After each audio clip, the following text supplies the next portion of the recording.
আইয়ামে বীজের রোজার ফজিলত জানতে চাই।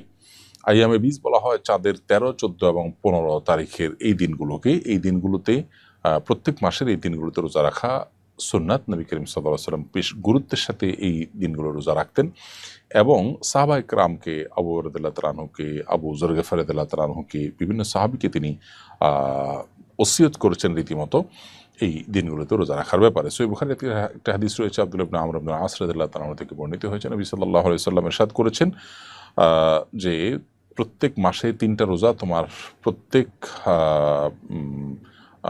এর কারণে তুমি যে সওয়াব পাবে, এর কারণে আল্লাহ তাআলা তোমাকে প্রত্যেক সওয়াবকে 10 গুণ বাড়িয়ে দিবেন এবং এই দিনগুলো রোজা রাখা আর সারা বছর রোজা রাখা সমান।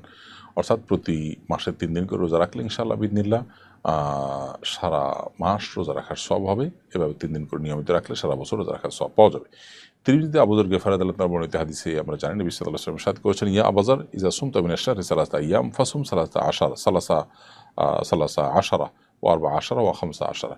আবু যর গিফারিকে নবী সাল্লাল্লাহু আলাইহি ওয়াসাল্লাম বলেছেন, তুমি 3 দিন যখন মাসে রোজা রাখতে যাবে তখন 13, 14, 15 রাখবে এবং তিনি ওসিয়ত করেছেন।